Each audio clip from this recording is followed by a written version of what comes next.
এর আগের দিন আমাদের কিছু শপিং দেখিয়েছিলাম তোমাদেরকে, শুধু বোনের আর বরেরটা দেখানো হয়েছিল না। তো আজকে চলো দেখাই সেগুলো। আর ওদের কেনাকাটা করতে গিয়ে আমারও কিছু শপিং করা হয়ে গেছে, পছন্দ হয়ে গেছে, তাই আমিও নিয়ে নিয়েছি।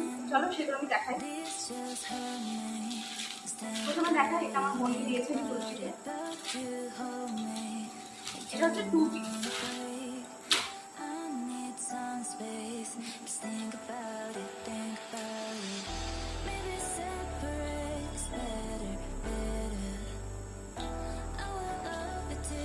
দেখানো কিছু নেই, এটা প্যান্ট।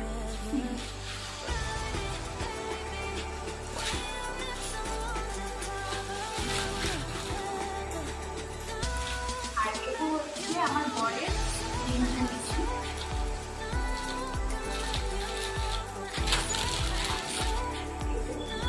এটা খুললাম না।